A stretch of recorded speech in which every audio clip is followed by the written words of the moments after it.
Boa noite, Deus abençoe as vidas que estão aí presentes no Face, na live, em nome de Jesus. É um prazer estarmos aqui juntos.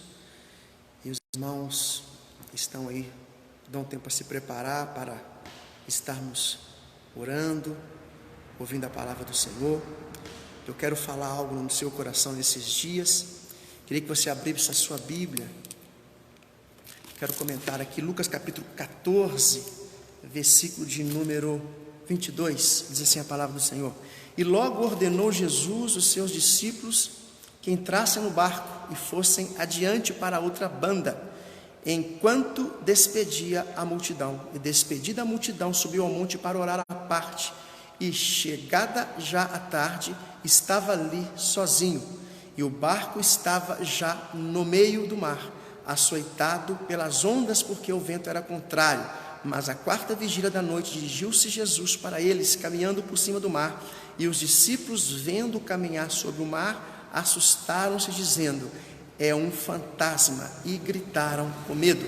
Jesus, porém, lhes falou logo, dizendo: tende bom ânimo, sou eu, não temais. E respondeu-lhe Pedro e disse: Senhor, se és tu, manda-me ir ter águas. E ele disse: vem. E Pedro, descendo do barco, andou sobre as águas para ir ter com Jesus, mas sentindo o vento forte, teve medo, e começando a ir para o fundo, clamou, dizendo: Senhor, salva-me.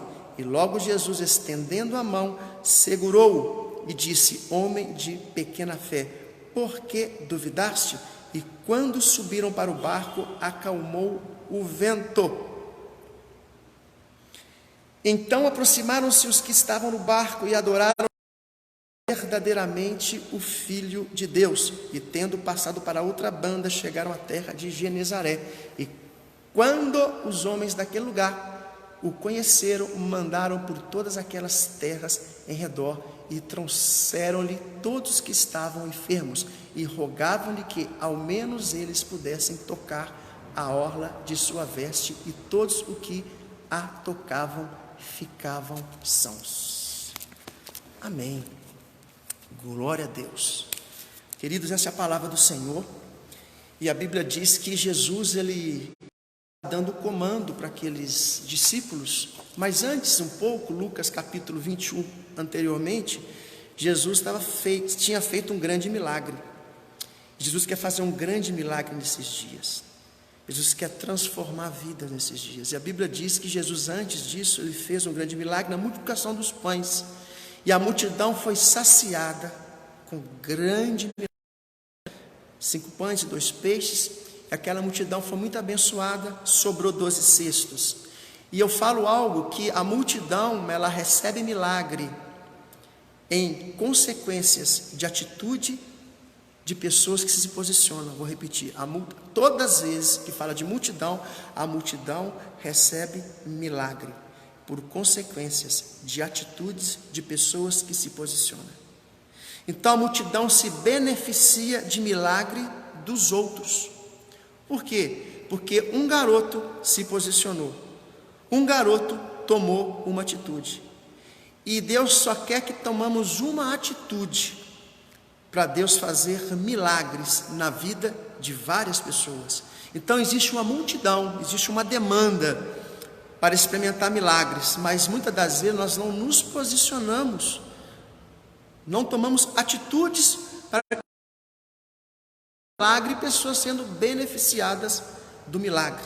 E é tempo de nós sermos canal de bênção, é tempo de nós tomarmos atitudes para com o Senhor. E a Bíblia diz, se você lembrar, né, aliás, você lembra assim em Êxodo, né? A Bíblia diz que o povo ali experimentou muitos milagres, sinais e maravilhas. O povo experimentou as codornizes, o povo experimentou o maná que desceu do céu, o povo experimentou o mar sendo aberto, mas o povo foi beneficiado pelos milagres através da vida de Moisés. Quem era Moisés? Moisés era um homem que se posicionava, que tomou atitude. E tomando atitude, a sua casa vai ser abençoada, seus vizinhos serão abençoados, sua família vai ser abençoada, Todos os lares, a nação vai ser abençoada. Viram nas mídias, no Facebook, no WhatsApp, as pessoas intercedendo nas ruas, orando nas ruas, porque canal de bênção. Então aquela multidão foi beneficiada. Deus quer abençoar a pessoa através da sua vida. E a Bíblia diz, versículo 22, Jesus despediu a multidão, que a multidão sinalizou o que ela queria. Quando você sinaliza o que você quer, você impede Deus de te abençoar. Vou repetir, quando você sinaliza o que você quer, somente Deus te despede. Deus quer te abençoar, sim, mas nós limitamos o poder de Deus na nossa vida. Deus quer te dar além do pão que perece, além de uma leve, momentânea vida sobre essa terra. Deus quer te dar algo tremendo. Deus quer te usar. Deus quer fazer algo tremendo sobre você em grandes coisas. Mas a multidão não queria mais se envolver. A multidão não queria mais se envolver com Jesus, queria só os pães. E a Bíblia diz que Jesus, ele insiste para entrar no barco. E os discípulos não quiseram entrar no barco. Jesus insistiu, eles não quiseram. Por que eles não quiseram entrar no barco? Porque tinha algo, uma experiência que eles tiveram no passado, nos 3 livros, dos evangelhos, Mateus, Marcos e Lucas, narra que Jesus, ele estava dentro do barco. E dentro do barco, Jesus, ele estava dormindo, descansando, no meio da tempestade, no meio do temporal. Meu irmão, nós precisamos disso.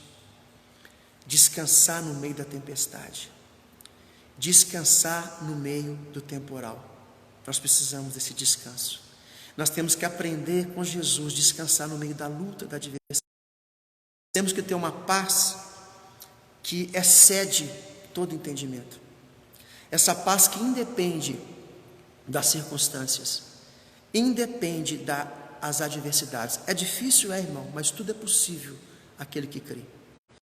Você está bem na escassez, na abundância. Posso todas as coisas naquele que me fortalece. Então, Jesus estava naquele barco, com a experiência que eles tiveram. Mas Jesus fez um milagre ali. Ele levantou, cessou o vento e apaziguou a tempestade. Jesus fez isso. Mas por que eles não lembraram desse milagre? Esse problema, quando nós temos medos, inseguranças, nós esquecemos o que Deus tem feito em nossas vidas. O medo nos rouba o que Deus tem feito em nossas vidas. Então, eles só guardaram a má experiência. Quantas vezes nós só guardamos aquilo que não presta? Lamentações fala assim: quero trazer à memória o que me traz a esperança. Quantas vezes nós guardamos aquilo que não nos edifica? E a Bíblia diz que aqueles homens não queriam entrar por causa da experiência que eles passaram, mas não lembrou do livramento. Então, irmão, lembra daquilo que Deus faz na sua vida, lembra das diferenças que Deus faz na sua vida. E a Bíblia diz que os discípulos entram no barco e Jesus sobe ao monte para orar sozinho. E a Bíblia diz que Jesus estava intercedendo a favor dos discípulos. Amado, Deus está no controle. Deus está no controle. Nada acontece por acaso. Jesus está à direita de Deus, intercedendo por nós, ao nosso favor. E Jesus foi interceder. Enquanto Jesus intercedia, os discípulos estavam dentro do barco. Agora imagina só, aquele discípulo dentro do barco, aquele desespero. Aquele desespero. Pedro, instável. Tomé, incrédulo. João, discípulo do amor. E Judas, aquele que suicidou, que não lidou com aquela situação e tirou sua própria. Aqueles homens ali. Algo com isso. As pessoas que estão perto de nós, elas ficam inspiradas ou desesperadas. O que nós geramos nas pessoas quando essas pessoas estão perto de nós? Elas ficam desesperadas ou ficam inspiradas. E naquele meio ali, aquela multidão, aqueles discípulos começaram o quê? A alimentar o medo. O medo vira pânico, o pânico vira síndrome de depressão, o medo vira algo assim surreal. A ponto do medo apoderar deles, que quando eles viram Jesus, eles acharam que era um fantasma, por causa do medo incontrolável.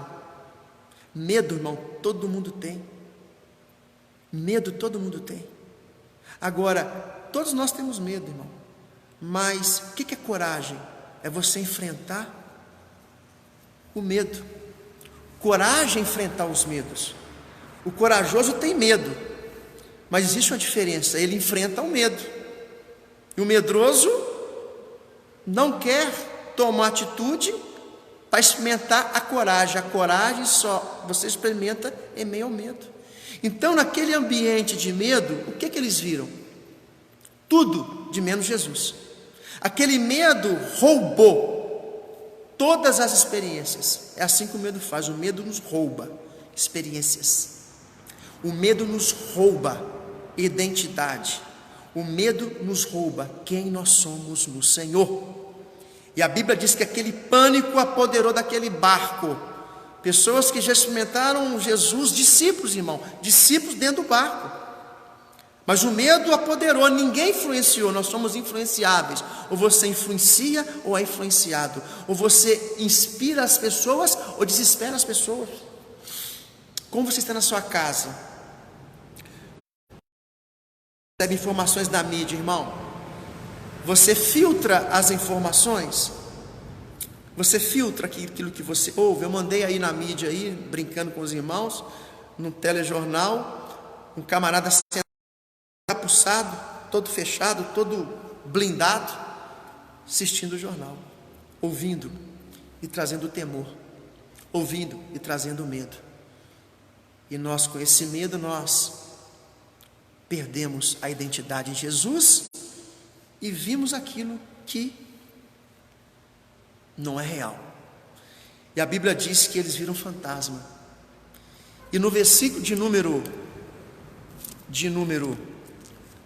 27, Jesus, porém, de bom ânimo, sou eu, não temais.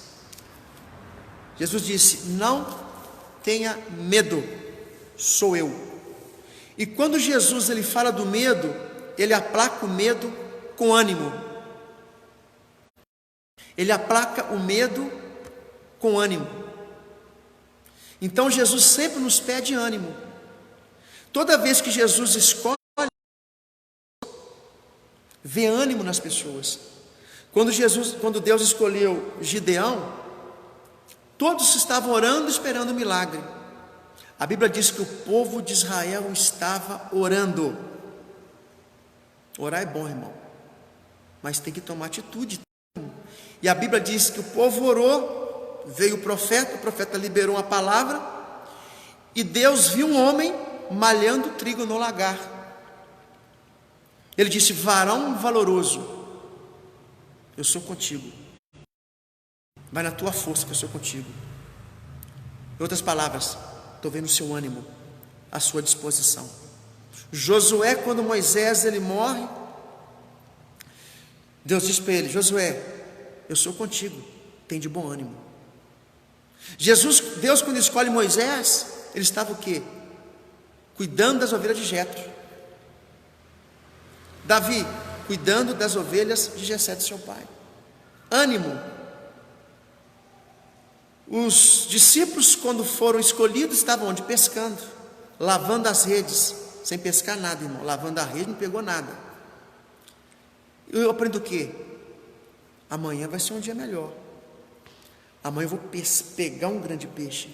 Estou lavando a rede, preparando uma grande pesca. Ânimo.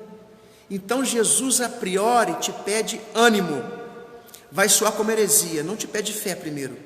Ele te alcança através do ânimo. Através do ânimo começa a manifestar a fé. Porque sem fé é impossível agradar a Deus. Amém? No versículo de número 28, respondeu-lhe Pedro e disse: Senhor, se és tu, manda-me ir ter contigo por cima das águas. Olha o que Pedro disse, irmão. Nesse momento agora, quando Jesus fala para ter ânimo, aonde ele se lançou? Na palavra. Aonde que nós temos que ir para vencer o medo? O verdadeiro amor lança fora todo medo. Então ele lançou aonde? Na palavra. Senhor, se é o Senhor, eu quero ir ter contigo. Resumindo, Senhor, se é o que está escrito na palavra, eu quero que se cumpra a palavra, porque está escrito: nem só de pão vive o homem, mas toda a palavra que sai da boca de Deus. Se é o Senhor, eu quero estar contigo, eu quero estar contigo. E a Bíblia diz que Pedro se lançou. Se lança, irmão, nesses dias. Mergulha, irmão. Não anda na superfície, não anda no raso, não. Mergulha. E a Bíblia diz que Pedro sai daquele barco e ele começa a andar sobre as águas. Começa a observar. Irmão, não ande na alma, ande no espírito. Se você andar na alma, você vai andar segundo o que você pensa, o que você é e o que você sente. Se você andar na alma, irmão, você vai ver as circunstâncias e vai perder o foco. Ande no espírito. Ande no espírito. A Bíblia diz que ele começa a afundar. E quando ele começa a afundar, ele clama. Clamar, irmão. E quando ele clama, anunciar-te-ei coisas grandes e ocultas que ainda não sabes. E quando ele clama, Jesus, ele o toma no braço e o levanta. E a Bíblia diz que ele entra no barco, Jesus entra no barco com Pedro. Agora eu te pergunto, pastor, mas Pedro afundou. Irmão, nós só erramos querendo acertar. Sabe o problema do crítico? Ele só critica porque não faz nada, não tem coragem de fazer, ele só critica. Eu só ouço crítica construtiva com quem está construindo alguma coisa. E a Bíblia diz que muitas pessoas falam, na Bíblia diz, muitas pessoas falam, né? Pastor, mas Pedro afundou. Mas os discípulos não queriam andar? Que estavam dentro do barco também? Todos queriam ter experiência, irmão. Mas quem tomou atitude? Pedro. Muitos querem ter experiência, mas ninguém toma atitude. Muitos querem benefícios, como a multidão que eu disse no início. Muitos querem benefício, querem milagre, quer ser beneficiado da cruz, quer andar com Jesus por benefício, não por renúncia e sacrifício. Esse é o problema, irmão. Nós queremos benefícios da cruz. E Pedro, ele sai, entra naquele barco e passa para o outro lado da margem. E do outro lado da margem, Jesus, ele sai do barco. Irmão, algo tremendo aconteceu. Pessoas foram curadas, foram abençoadas, foram transformadas. O que ia acontecer? Sabe o que eu aprendo com isso? Deus não revela processo, Deus revela propósito. Se Deus revelasse propósito para aqueles homens, eles não iriam entrar no barco. Se Deus revelasse o processo da sua caminhada, irmão, eu acho que nem eu estava na presença, irmão, pelas lutas que eu já passei, pelas adversidades que eu já passei. Então, amado, Deus revela propósito. Deus tem um propósito, Deus quer cumprir promessa na minha vida e na sua vida. Agora, você tem que cumprir, você tem que se lançar, porque Deus não vai revelar processo. Imagina se Deus revelasse o processo para Abraão. Abraão, ó, você vai lá, cara, você vai pegar Isaac e tal, vai acontecer isso. Eu vou abençoar você, vai ser uma grande nação. Então, irmão, Deus não revela processo, revela propósito. Então, se Deus revelasse toda a sua caminhada com Ele, a luta que você passou, que tem passado, você não ia receber a bênção. E a Bíblia diz que grandes coisas aconteceram. Sabe o que eu aprendo em Coríntios? Nem olhos viram, nem ouvidos ouviram, nem subiu do coração do homem, porque Deus tem preparado para aqueles que o amam. Aleluia. Abençoar a sua vida no nome de Jesus. Que Deus abençoe a sua vida poderosamente. Que o Espírito Santo venha ser contigo nesses dias difíceis, amado, mas se posiciona. Existe uma multidão querendo ser abençoada através da sua oração, da sua intercessão. Nesse momento aí na sua casa, irmão, ore, interceda. Do WhatsApp, faça um relógio de oração para orar pelos irmãos, para orar pela nação. Faça um propósito de oração, irmão, em nome de Jesus. Amém? Então esta é a palavra que Deus colocou no meu coração. Obrigado, que Deus possa abençoar a sua vida poderosamente, no nome de Jesus. No nome de Jesus.